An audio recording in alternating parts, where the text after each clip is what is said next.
Hey everybody, it's Cindy here. And last week I heard a term that I didn't remember if I'd ever known it before, but palindrome. Palindrome, which is something is the same backwards as it is forwards. So like I loved the Swedish rock group ABBA in back in the day, and well, I still love their music, but anyway, it's A B B A, so backwards it's A B B A.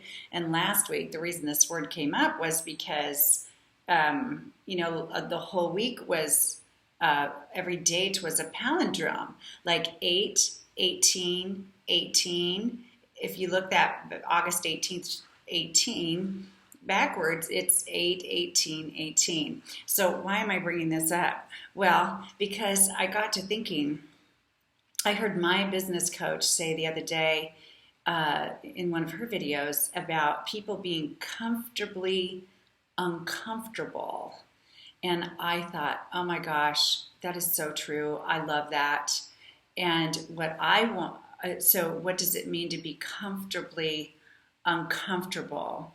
So if you're living kind of a mediocre feeling in your life, if you're feeling sort of so-so about your relationships or your employment or your health or anything, if you're satisfied or it's good enough, but you're really not genuinely fully happy, then you're probably comfortable being uncomfortable. So in other words, you're comfortable with the status quo, which you don't feel overly great about, right? Am I making sense? I hope so. So I was that way too. I did that for years. In my marriage, I was comfortably uncomfortable, very uncomfortable with the health or lack of it of the relationship, but too comfortable to walk out the door. I don't know if it was easier to stay, but that's the story that I told myself, that it was easier not to upset the fruit basket or rock the boat. And you may feel that in all kinds of areas of your life. We can feel that in any area of our life, any relationship at all, any organization we belong to, or our career, or anything at all. The state of your own mental health or physical health or spiritual health or anything, or the home you live in or anything. So I want you to think about in what conditions or where in your life you're actually uncomfortable, unsatisfied. It's really not good enough for you. It's not really what you truly want. And look at your comfort level with that. And what I'd like to see happen for you is the palindrome, the opposite of that. I want you to get uncomfortable to get more comfortable. Okay? In other words, we're all about confidence here. And so I want you to step into your life more and build up your courage muscles and become uncomfortable, making some changes, shifting your mindset, changing your behavior, your habits, making some bold decisions that are uncomfortable for you right now, but could lead to a much greater level of comfort in the end, later on down the road. I've done this in several ways. I had a really good career job. I've had really great jobs over my career of 30 years. But 3 years ago, I got really burned out with the one I was working. I was running a nonprofit counseling center in the small town I lived in, and I loved it so much. I really loved it, and I love my clients and the staff and everything, the board. But I was exhausted. I was just burned out. I just really, really was. So, but I kept the job for much longer when I was comfortably uncomfortable for quite some time, because there was a lot of good reasons to choose to keep it. Like I talked about yesterday, the power of choice. But eventually, when my kids graduated from high school, I thought, okay, I'm going to leave that job, that security of that job, the financial security of the job, the professional security of the job, the just the extreme comfort level, everything that was comfortable about the job, and I'm going to stick my neck out and leave. I'm going to quit, even though I don't have the next business plan or job or even an interview or anything lined up. I just trusted the process and left.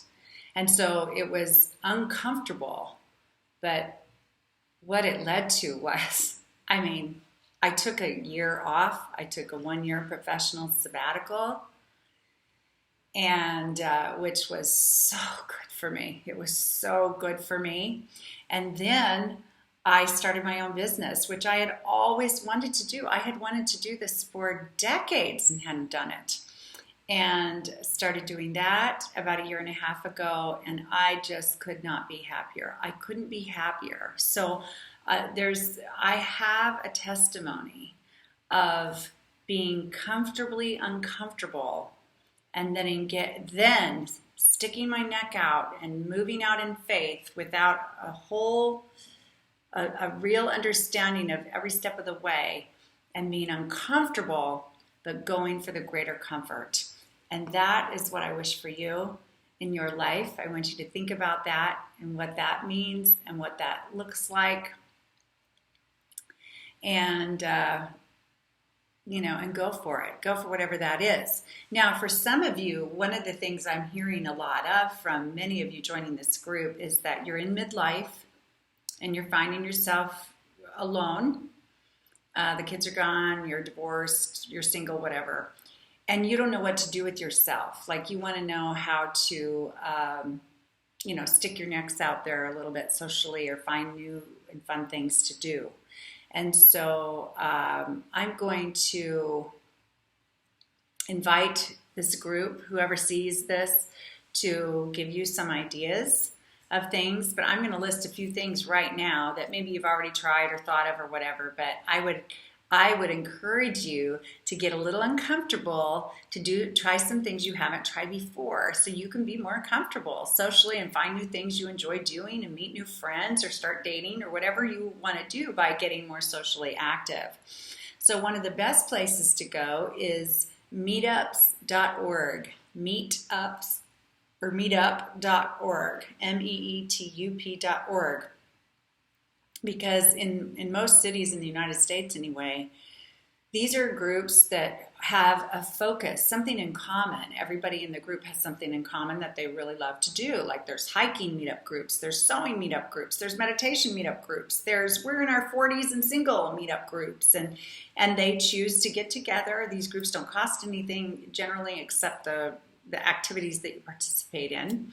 And they get together once or twice a month or whatever they do, and engage in that activity together. So it's a way to meet people that you have something in common with, that are out looking for fun and delight in a hobby they enjoy, or to meet people around their age and that kind of thing. Some people use it for dating, and others just for making friends, others for just having some social fun. And so look into it, meetup.org, because if you live anywhere near a reasonably sized city or large town by U.S. standards, there's probably meetup groups. Like, the closest city to me is Kansas City. It's just a ways down the road, and there's over 500 meetup groups there. Okay, so I utilized these some when I was single, and had a great time, really nice time. Anything you can imagine, and you can easily start up one of your own if you want to. But look at it. I don't know what size of communities you all are living in that are telling me you need to find new and creative and fun things to do. But if your town is big enough, here are some ideas, or the nearest larger community. Check out your public library and see if there are meetings, workshops, classes they teach, Some libraries are very, very active and have lots of interesting varieties of ideas of engaging arts and cultural or crafty or book clubs, things like that. Check out a local health club, gym, or recreational, a community recreation center. These can offer you anything from, exercise classes, fitness clubs, training groups, all kinds of, so you can get healthy, you can meet people, you can try some fun and interesting classes you've never tried before, and meet people along the way. I know life at some of the classes I'm in, it's a very social situation for a lot of women. I'm not as social, but they are. And that's great, and then if you have art centers, wow, that opens a whole wide range of activities around music, dance, any kind of art, painting, pottery, any kind of classes. Like we even have belly dancing classes at our art center here in Lawrence. There's all kinds of offerings. And so you might look around, because what you'll find is you might find things you find fun and interesting and new to you, or you might find people that have a similar interests as you that you can become friends with or date, if that's what you're looking for. What about religious organizations of all kinds, or politically focused organizations? Start your own book club if you're a reader. Invite a couple friends, have them and bring a couple people you don't know, that kind of thing. You could try taste testings at restaurants, or look for live music venues in your area and just go and sit and listen to some great music and meet the people around you. Have a nice evening of relaxing like that. If you have a university or college near you, those are places with wonderful opportunities for people as well to do all kinds of things. College and universities usually bring in speakers and entertainers and athletic events and theatrical events, and offer all kinds of different flavors of entertainment and social engagement to a community. If you're online, which I know you are if you're in this group, check out your town or nearby cities, like their Facebook page. They'll usually have current events, showing you what's going on in your town this weekend. Or this fall, these next few months, I know in our area, there's gobs of festivals of all kinds going on. With the fall season, wineries often have like grape picking things you can sign up for. There's all kinds of art, crafty types of festivals in town, outdoor music concerts, outdoor plays, orchards. If there's orchards near you, this is like an apple picking season, and there's usually activities around that. There's pumpkin farms. In Kansas, we've got the sunflowers to go look at.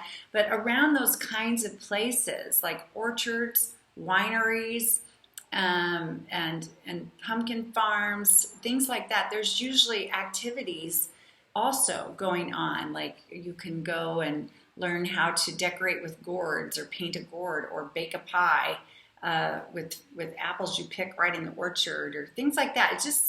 It depends on what you like to do, but there's no end to the opportunities if you just get to looking a little bit and thinking a little outside the box. Like maybe you're like some people who think the only thing to do when you're our age is to go out to dinner and to a movie or something. But there's so much more to do, so many more things to do, and I really encourage you to get uncomfortable doing something that will lead to greater comfort and social engagement and joy and activity and that kind of thing. It's the weekend. It's time to do it. So go have fun. And ladies, if you have other ideas for our gals out there who are wanting to stretch themselves socially and learn, find new types of enjoyment or entertainment, please give them your ideas. List them right down here.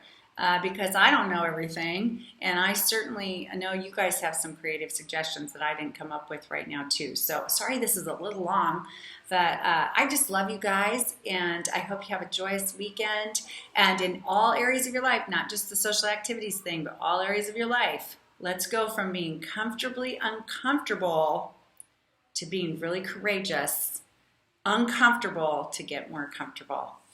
All right, that's what I have today. And be courageous, be confident. And I'll talk to you again soon. Bye-bye.